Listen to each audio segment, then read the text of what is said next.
Assalamualaikum warahmatullahi wabarakatuh. Puji syukur kehadirat Allah Subhanahu wa Ta'ala yang telah memberikan kita nikmat dan rahmatnya, sehingga pada kesempatan kali ini kami dapat menyelesaikan tahap akhir mega project dari kelas TK 5 yang mencangkup 7 mata kuliah. Oke, baik. Sebelum teman-teman saya menjelaskan lebih jauh tentang alat yang sedang kami kembangkan ini, di sini saya akan menjelaskan sedikit tentang sistem komunikasi data dari alat yang sedang kami kembangkan ini. Jadi, sistem komunikasi data dari alat yang sedang kami kembangkan ini, kami buat di mana sensor-sensor yang ada pada alat ini mengambil data secara real time. Kemudian dikirim ke microcontroller menggunakan kabel. Microcontroller yang kami gunakan di sini adalah ESP32, di mana nantinya microcontroller ini akan mengkonversikan data analog ke digital, yang hasilnya nanti akan dikirim melalui Wi-Fi agar hasil pembacaan sensor dapat ditampilkan ke dalam interface yang berbasis IoT. Di sini interface yang kami gunakan adalah sebuah aplikasi yang bernama Blink.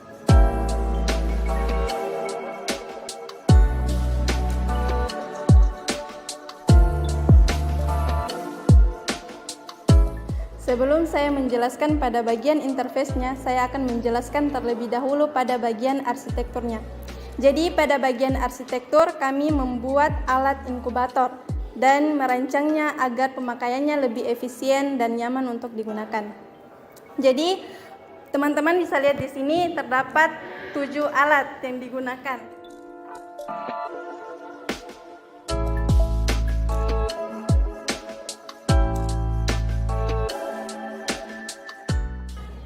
Seperti yang bisa kita lihat, di samping saya ini terdapat alat yang dimana di dalamnya terdapat 7 sensor.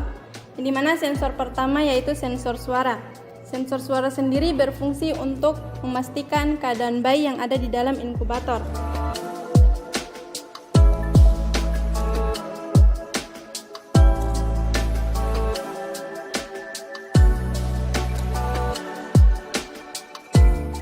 Untuk sensor selanjutnya kami menggunakan sensor suhu, yang dimana sensor suhu terdapat 3 sensor, yaitu yang pertama sensor suhu kontak tubuh, yang kedua sensor suhu non kontak tubuh, dan yang ketiga sensor suhu dan kelembapan ruangan.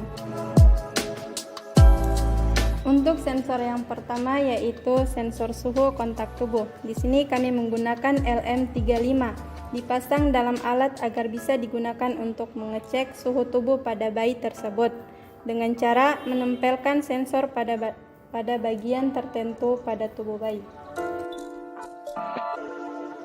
Yang kedua, sensor suhu non kontak tubuh berfungsi untuk mengecek suhu tubuh pada bayi. Alat ini bekerja dengan mendeteksi radiasi inframerah yang dipancarkan oleh tubuh. Oleh karena itu, alat tersebut tidak perlu bersentuhan langsung dengan kulit. Yang ketiga yaitu sensor DHT11. Berfungsi untuk memantau suhu dan kelembapan udara, terutama pada inkubator, agar dapat memantau suhu dan kelembaban dalam inkubator bayi, untuk menjaga bayi tetap hangat dan nyaman. Untuk sensor selanjutnya yaitu sensor SpO2. Berfungsi untuk mengukur kadar oksigen dalam darah. Cara menggunakan sensor SpO2 ini biasanya dengan menempelkan alat pada jari, biasanya digunakan yaitu jari telunjuk, ibu jari, atau jari kelingking. Alat ini digunakan agar dapat memantau kesehatan tubuh bayi, agar kita bisa mendeteksi penyakit pada bayi. Untuk sensor selanjutnya yaitu sensor EKG atau elektrokardiogram.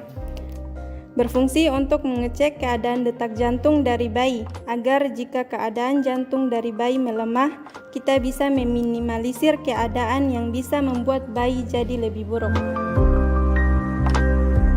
Untuk sensor selanjutnya yaitu sensor water level. Sensor ini berfungsi untuk mendeteksi air, dan kami memanfaatkan untuk mendeteksi apabila bayi buang air dan membasahi kasurnya. Jadi dia akan mendeteksi hal tersebut agar kebersihan dari dalam inkubator bisa terjaga. Dan bukan hanya inkubatornya saja, kebersihan dari bayi juga bisa terjaga. Demikian penjelasan dari saya yang mencakup 3 mata kuliah, yaitu Sistem Operasi Komputer, Arsitektur Sistem Komputer, dan Sensor dan Transducer. Untuk interface yang telah teman saya sampaikan tadi, bahwa di sini kami menggunakan software yaitu Blink, di mana Blink adalah salah satu platform IoT yang memungkinkan penggunanya dapat mengelola dan membangun proyek-proyek IoT. Di sini saya akan menunjukkan interface dari aplikasi Blink yang telah kami buat. Ini adalah tampilan dari interface yang telah kami buat. Di sini kita dapat memonitoring hasil dari nilai sensor pada alat ini.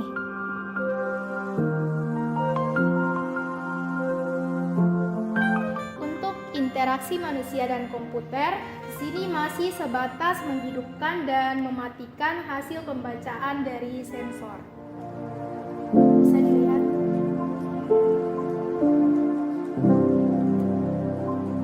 Sekian penjelasan dan tampilan interface yang telah kami buat dari alat ini. Selanjutnya, saya akan membahas mengenai bahasa rakitan.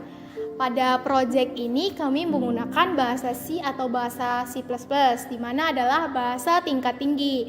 Bahasa ini memungkinkan programmer untuk menulis kode yang lebih mudah dibaca dan dipahami. Sangat cocok untuk proyek-proyek yang melibatkan perangkat seperti ASP.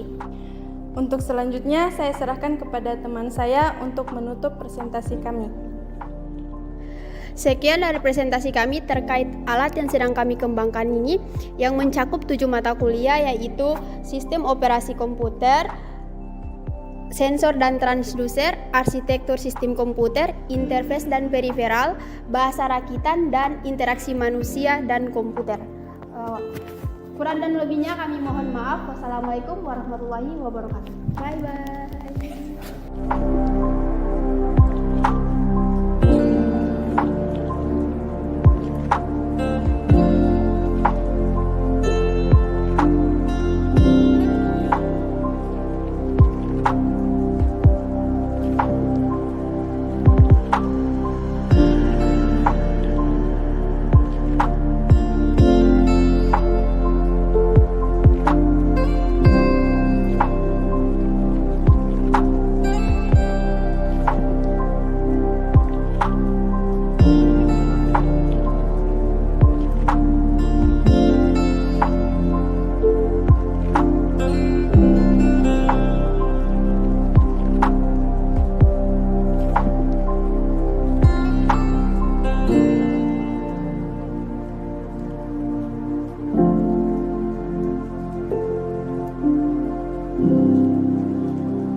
Sebelumnya, terima kasih kepada para dosen yang telah memberikan kami ide dan bimbingan dalam membuat proyek yang sangat luar biasa ini.